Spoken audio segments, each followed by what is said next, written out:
doing the scouting report for UCLA. I'm curious, did you get a heads up that this might be happening, and your reaction to playing North Carolina now?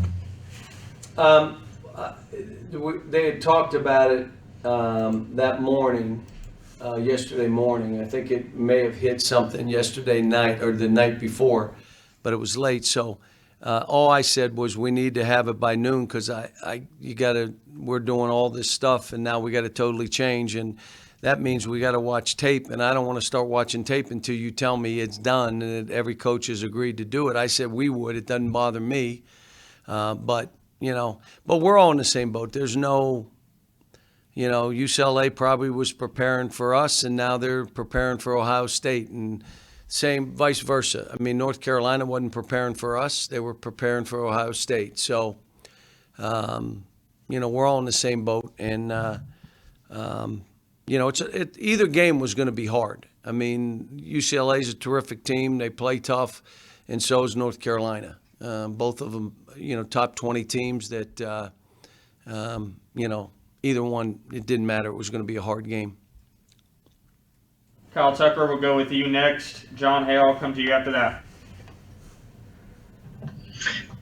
Cal, with a team like this, that's hit some of these early struggles, how much more are you able to get done, not only with a week between games, but also, being in the Camp Cal period out of school and being able to go multiple times a day? And where have you seen the most progress so far from your guys?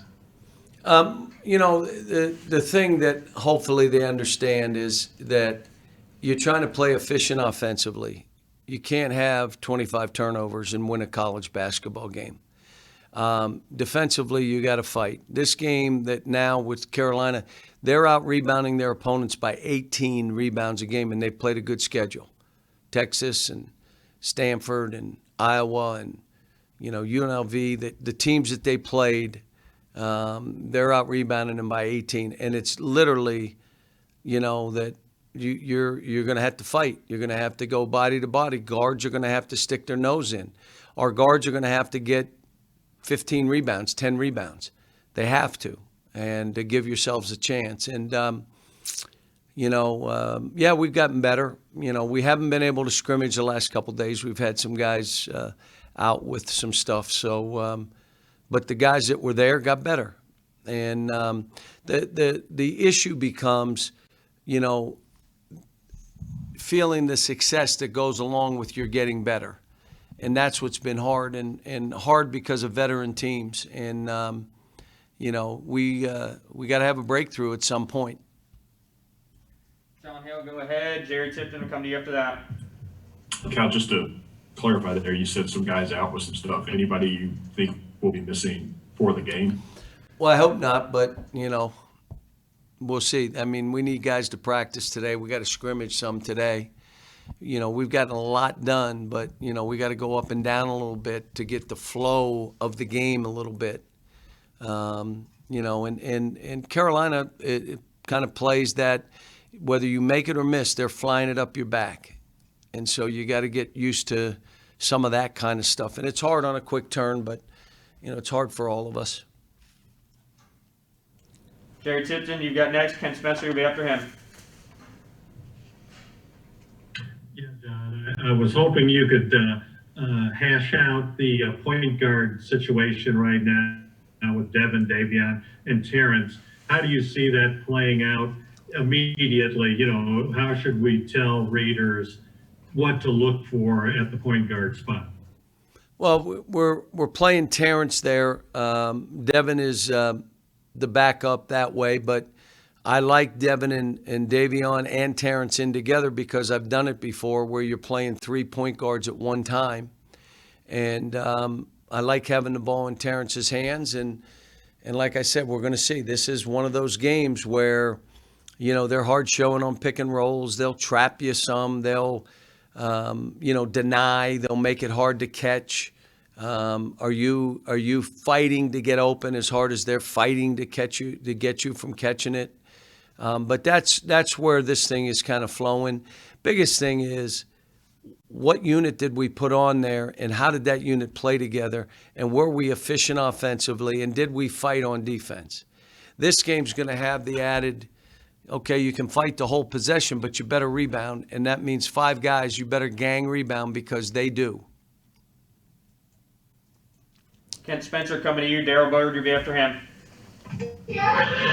John, each year it seems like there's always a process of determining who are play starters and who are play finishers on your team.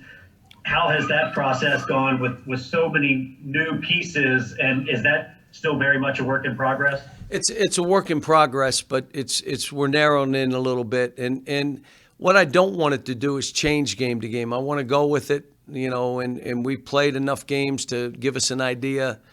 And the second piece of it is we had to tell some guys, you're not going to shoot threes. None. And I said, most college teams, they have 2, maybe 3. There are a couple that have 4 or 5 that are, but they're giving up something, either athleticism, they're giving up something, toughness, defensively, something's given up if you have 4 or 5 3-point shooters.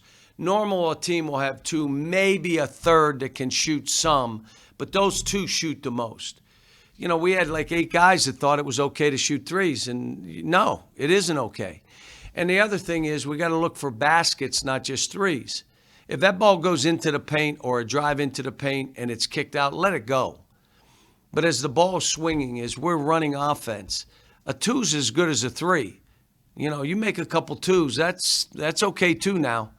So we just got to get them accepting the roles they have, getting them to focus on game planning.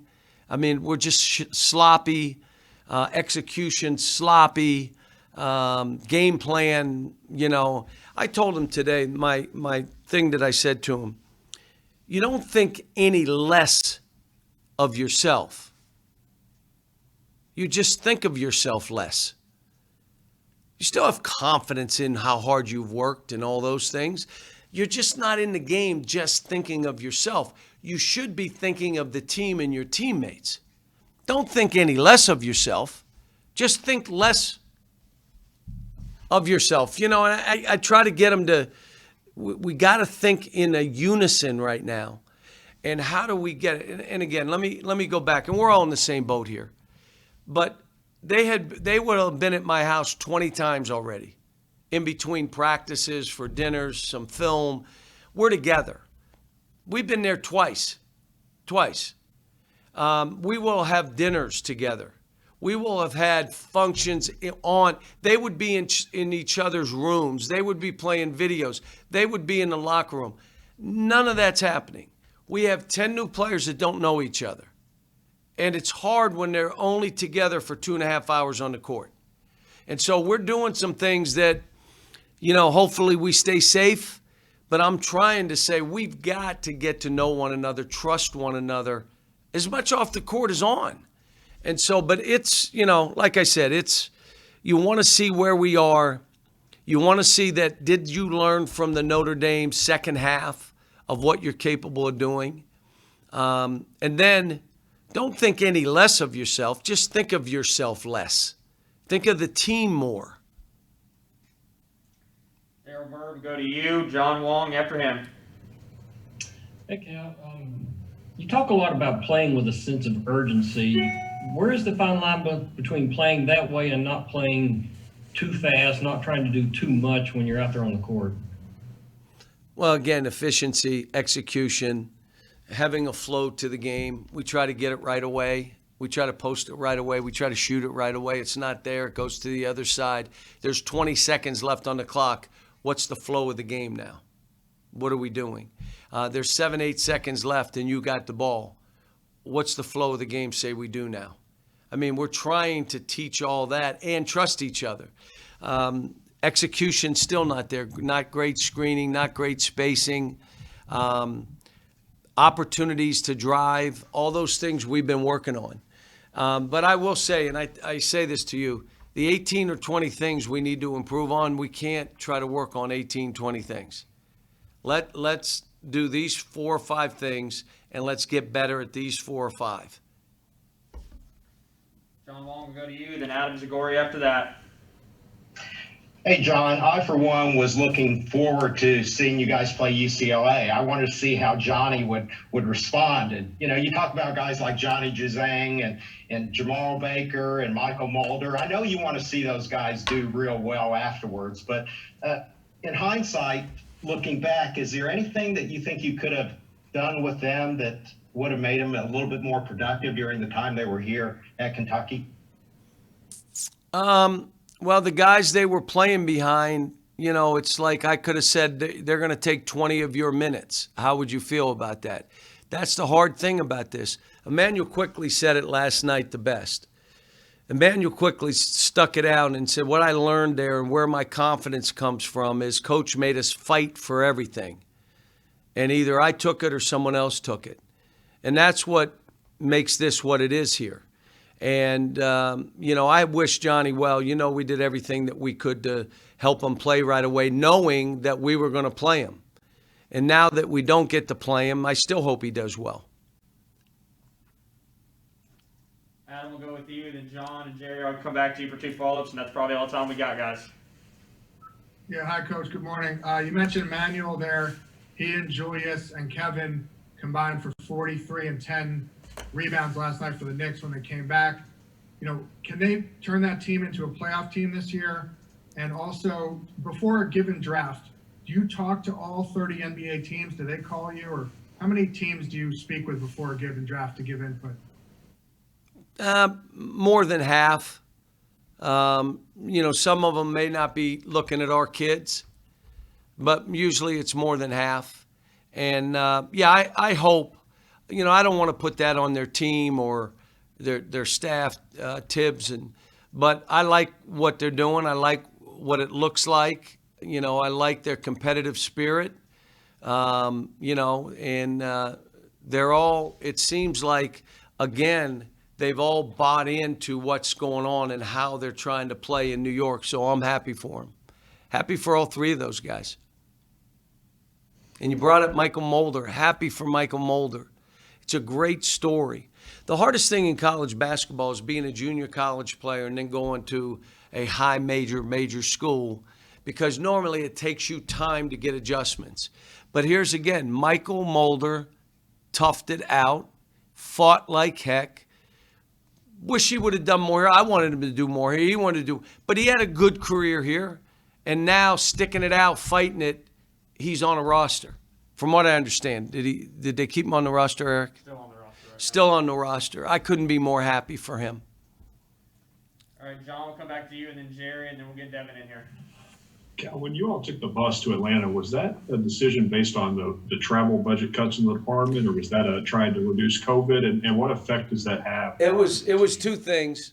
First of all, I thought, you know, at that time when we made the decision, I thought it would be safer for COVID. No, it wasn't anybody saying, hey, we're doing this. I like the fact that we were saving the department money, but it was more based on safety. And are you ready? I thought it was a 4-hour bus ride. I did. And when they told me it was 6 hours, I go, what are you talking about? We're going to Atlanta. They said, it's 6 hours. It's 6, and I only learned that about 4 or 5 days before the bus ride. And you know what? I'm not putting it on. It was 12 hours in a short period of time we were on a bus. I'm telling you, I was on a bus that long one time in my life. And that was when I was in college, took a bus to the Poconos to work the 5-star basketball camp. And maybe at Wilmington, we went to Asheville one time. And we drove a bus. And it was it's a bad bus too. But, you know, so that's on me. It was my mistake. But I thought it was 4 hours away. Then that's how much I'm driving around. I'm kind of like the guy that doesn't know how much milk costs, or, you know, even though I do, I'm at Kroger more than you can believe. The no bus to Cleveland? No, we're flying to Cleveland. All right, Jerry, go ahead. Last one. Yeah, John, I wanted to ask you about Keontae Johnson at Florida collapsing. He had COVID. And I'm wondering how that plays on your mind. Is it a sobering thing?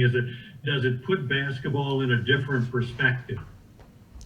Well, no one's telling us. We know he had COVID, but I would hope if there was something related to COVID, they let us all know, because I have a couple kids that had it earlier. But the second thing is, I lived it. I lived it with Marcus Camby. In 1995, we were at St. Bonaventure, and Dante Bright came running in the locker room prior to the game and said, "Coach, Marcus fell out.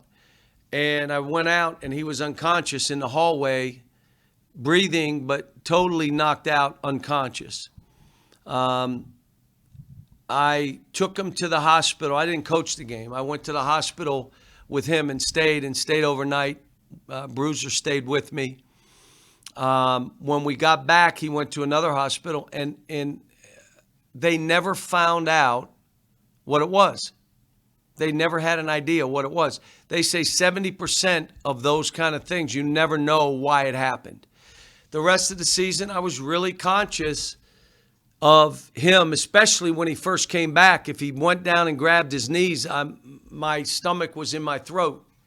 But he ended up being, it was not, it was something obviously, but and he played the rest of the year, and he had a terrific 17 years in the NBA. And so let's hope that it's the same. But if it has something to do with COVID, I would say every coach in the country would like to know if it did. All right, guys, that'll be it for Coach Cal. We'll have Devin in here in a minute.